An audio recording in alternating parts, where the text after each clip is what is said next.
할렐루야. 153 저녁기도에 오신 여러분들을 주님의 이름으로 환영하고 축복합니다. 오늘 이 저녁 시간에도 우리의 간구를 들으시는 주님께 우리들이 집중하여 기도하는 시간 갖도록 하겠습니다. 먼저 우리 같이 찬양하기를 소원합니다. 하나님께로 더 가까이 갑니다. 내가 주님께 가까이 가기를 원합니다. 그런 마음으로 우리 같이 찬양하도록 하겠습니다.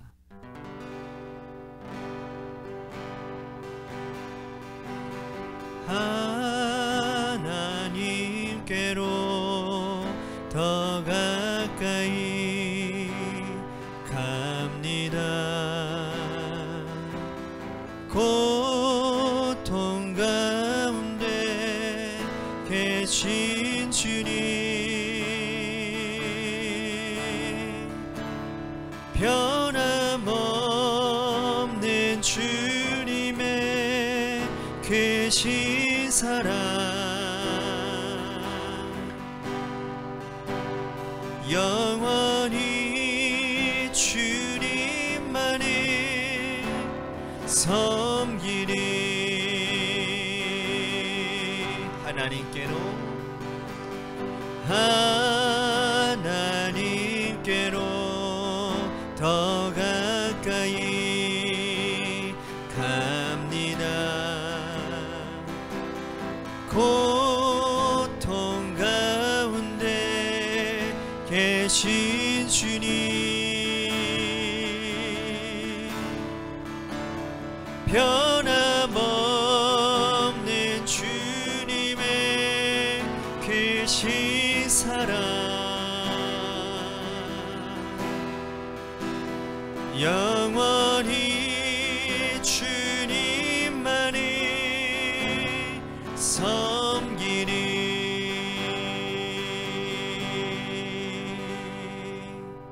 기도하겠습니다.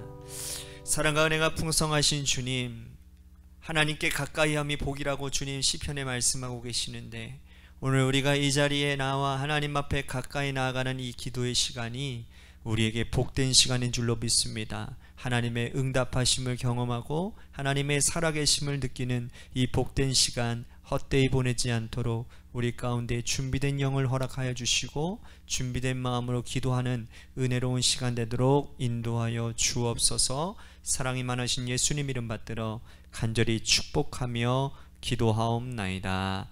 아멘.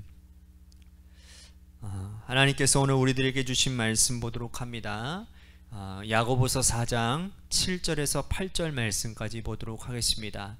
야고보서 4장 7절에서 8절 말씀입니다. 우리 같이 한 목소리로 다 함께 봉독하도록 하겠습니다.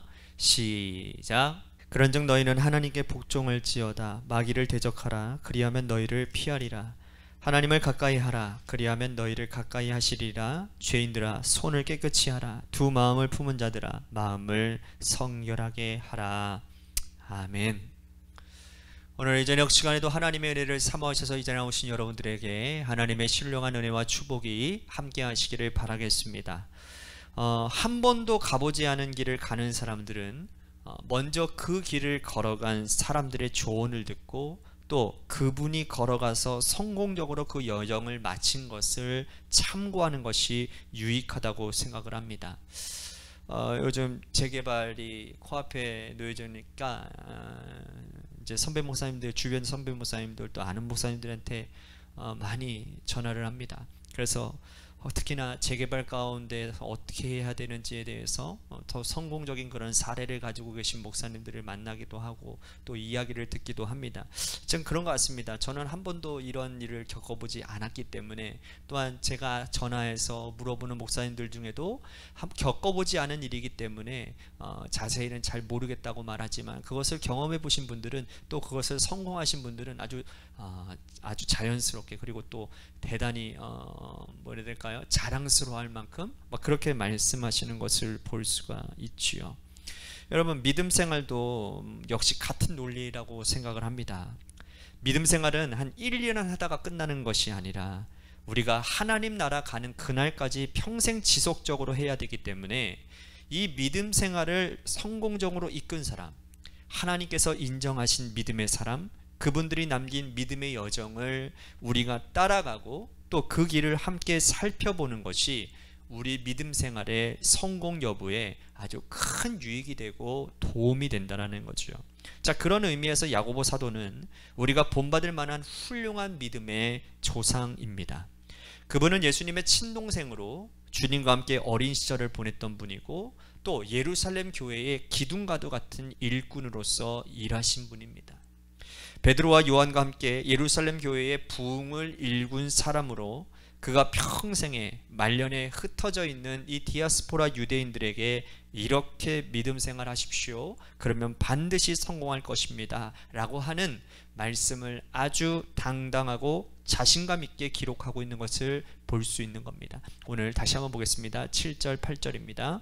그런즉 너희는 하나님께 복종할지어다. 마귀를 대적하라. 그리하면 너희를 피하리라. 하나님을 가까이 하라. 그리하면 너희를 가까이 하시리라. 죄인들아 손을 깨끗이 하라. 두 마음을 품은 자들아 마음을 성결하게 하라.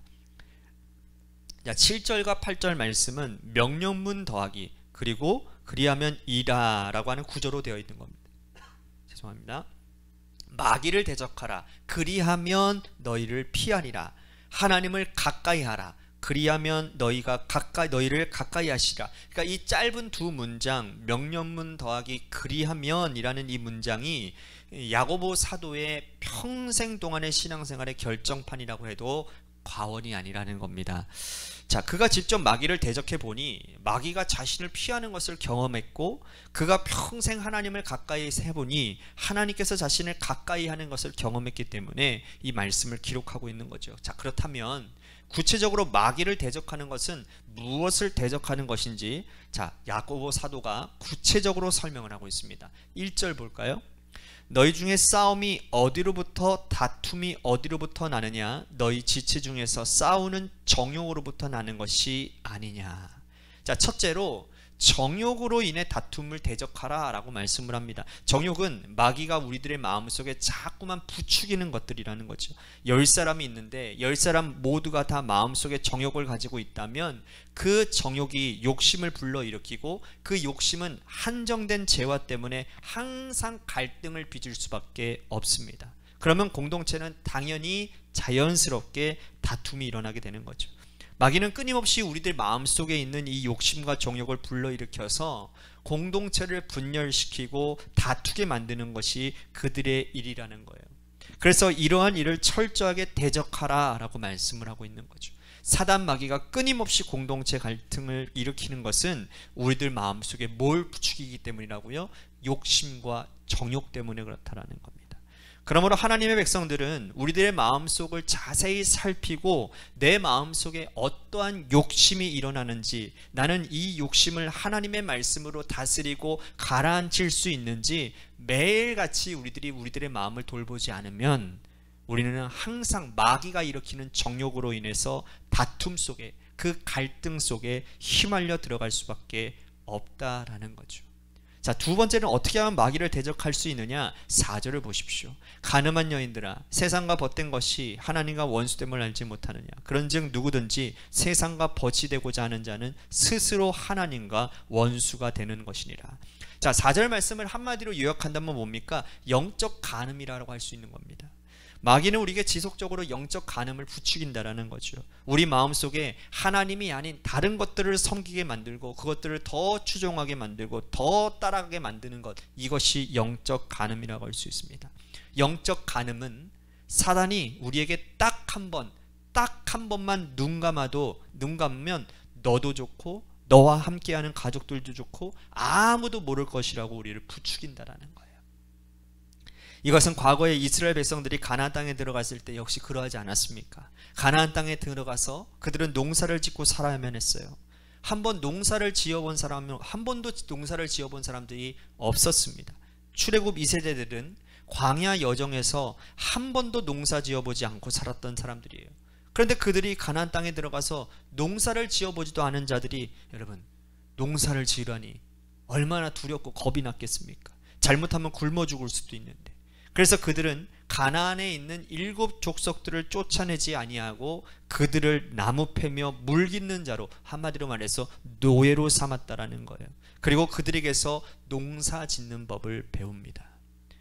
여러분, 가나안 7 족속들은 이 땅에 바알과 아세라가 주장하는 땅이니 농사가 잘 되려면 그들에게 딱 한 번 신전에 가서 엎드리기만 하면 된다라고 이스라엘 백성들을 유혹했다라는 겁니다. 그 유혹에 이스라엘 백성들이 한 번이면 어때? 딱 한 번인데 하고서는 금방 넘어가 버려요. 단 한 번 무릎 꿇고 단 한 번 고개 숙이는 이 영적 간음이 결국은 하나님께서 진노하셨고, 하나님의 진노는 결국 가나안 땅의 여러 민족의 압제로 불러일으키게 되었다라는 겁니다. 오늘 우리가 마귀의 계계를 대적하는 것은 영적 간음을 이겨내는 겁니다. 마귀는 오늘도 우리들에게 딱 한 번만 눈 감으면 그 눈 감음이 너의 인생에 큰 유익이 될 것이라고, 우리 지금도 우리에게 유혹하고 있다라는 거죠. 마귀를 대적하는 건 우리들 마음속에 스물스물 올라오는 그 영적 간음을 어떻게 정리하느냐에 따라 우리들이 달라지게 된다는 거예요. 세 번째는 뭡니까? 6절 보십시오. 그러나 더욱 큰 은혜를 주시나니 그러므로 일렀을 때 하나님이 교만한 자를 물리치시고 겸손한 자에게 은혜를 주신다 하였느니라. 세 번째, 마귀는 우리들의 마음속에 교만을 부추긴다라는 겁니다. 교만은 에덴에서부터 시작된 가장 무서운 죄였습니다. 뱀이 여자에게 말하지 않습니까? 이 열매를 먹는 순간 너희들의 눈이 밝아져서 하나님과 같이 될 것이다. 그 때문에 사람은 그 말에 금방 혹해서 선과 악을 분별하는 열매를 따먹게 됩니다. 그때부터 교만은 하나님이 가장 싫어하시는 죄가 된 거죠. 교만은 뿌리 깊은 죄이고 인간의 원죄 가운데 항상 뿌리 깊게 도사리고 있는 죄입니다. 그래서 우리는 교만을 이기기 위해서는 겸손을 따라가는 것이 중요하다는 거예요. 오늘도 사단은 우리들의 마음속에 교만한 마음을 부추깁니다. 내가 너보다 낫다라는 교만, 나보다 남을 낮게 여기고 상대방을 존중하고 칭찬하고 그런 것이 아니라 하나라도 내가 더 낫다면 그 사람을 더 깔고 내려앉는 그러한 마음들이 지배한다는 거예요. 여러분, 그래서 우리는 나보다도 남을 낮게 여기고 상대방을 존중하고 칭찬하고 직접적인 겸손의 모습을 보이며 살아가는 것이 아주 중요하다라는 거예요. 오늘 이 마귀를 대적하는 것, 오늘 주신 이 세 가지를 여러분들이 꼭 기억하시기를 바랍니다. 자, 그러면 반면에 하나님을 가까이 하라고 그랬는데, 하나님을 가까이 하면 하나님이 우리를 가까이 하신다라고 말씀하셨는데, 하나님을 가까이 하는 건 구체적으로 과연 무엇을 말하는 것일까요? 여러분, 하나님은 우리의 눈에 보이지 않습니다. 눈에 보이지 않은 하나님을 가까이 하는 것은 하나님이 우리들에게 주신 말씀을 가까이 하라는 겁니다. 하나님의 말씀은 지금도 우리들에게 살아있고 운동력이 있습니다. 하나님의 말씀을 오늘도 우리들이 직접 읽고 이 말씀을 마음판에 새기고 있습니다. 항상 하나님의 말씀을 가까이 하면 하나님이 우리를 가까이 하실 것입니다. 그러니 여러분, 말씀을 멀리하지 마시고 말씀 붙들고 말씀대로 살아가시기를 간절히 바라겠습니다. 또한 하나님께 가까이 한다는 것은 하나님의 아들 예수 그리스도께서 가신 길을 따라간다는 겁니다. 10절 보십시오. 주 앞에서 낮추라. 그리하면 주께서 너희를 높이시리라. 낮추라고 말씀을 하시는 거예요. 예수님께서 이 땅에 오신 것, 이 땅에서 하신 모든 일들은 다 무슨 일입니까? 낮아짐의 삶이었어요. 겸손의 삶이었습니다. 교만의 반대가 예수님이 하신 그 길을 따라가면 되는 겁니다. 하늘 보자 버리시고 이 땅의 말구유에 태어나셨습니다. 예수님은 태어나신 그 모습부터 이미 낮추어진 모습으로 보여주셨다는 거죠. 여러분, 예수님이 자란 곳이 어디입니까? 갈릴리입니다. 그 갈릴리라는 것은 이 유대 땅의 팔레스타인 지역의 가장 가난한 동네입니다. 그곳에서 예수님은 자라셨어요. 그리고 예수님의 공생의 삶을 시작하시면서 가난하고 약하고 세상에서 소외받은 세리와 창기들과 함께 하셨습니다. 이것이 예수님이 스스로 낮아진 모습이라는 거죠. 그리고 예수님은 십자가를 달리시기 전까지 제자들의 발 앞에 무릎을 꿇으시고 그 발을 씻어 주셨습니다. 이것이 예수님의 모습이에요. 예수님의 낮아짐의 절정은 뭡니까? 우리를 위해 십자가에 달려 돌아가신 사건이죠. 우리는 예수님을 닮는 것이 하나님을 가까이 하는 것임을 우리는 기억해야 됩니다. 당신의 아들 독생자 예수 그리스도의 모습을 닮아가면 하나님이 우리를 가까이 하실 겁니다. 예수님의 이 땅에서의 일평생의 모습은 낮아짐이었고 겸손함이었다라는 사실을 여러분들 꼭 기억하시고, 여러분들의 인생에 항상 마귀를 대적하고 하나님을 가까이하여 그래서 하나님께서 우리를 가까이 하시는 복된 은혜가 우리 가운데 있게 되기를 간절히 소원하고, 오늘 이 말씀을 생각하며 혹여나 여러분들 하나님과 가까이 하지 못한 마귀를 대적하는 일에 우리들이 소홀히 했던 그 영역들을 이 시간 주님 앞에 낱낱이 고백하며 회개하며 기도하는 시간을 가졌으면 좋겠습니다. 또 한 가지, 우리 같이 교회를 위해서 기도합니다. 하나님께서 세워주신 몸된 교회, 38년 동안 지켜주신 그 은혜가 앞으로는 더 새로운 계획 가운데, 하나님의 놀라운 일들 가운데 분명히 선하게 역사하시는 하나님이 계실 줄로 믿습니다. 우리 관악교회 재개발 가운데서 하나님께서 우리 기도하게 하시고, 정말 하나님의 인도하신 가운데 에베네셀 하나님이라고 고백하며 여호와 일의 하나님을 고백하며 임마누엘 되시는 하나님을 고백할 수 있는 은혜로운 기간이 될 수 있도록 함께하여 주옵소서. 또한 육신의 질병으로 고통당하는 우리 성도님들을 위해서, 마지막으로 여러분들의 삶의 자리와 여러분들의 자녀들을 위해서 기도하시며 돌아가시기를 바랍니다. 노래 끝날 때까지 우리 함께 기도하며 나아가도록 하겠습니다. 기도하시겠습니다.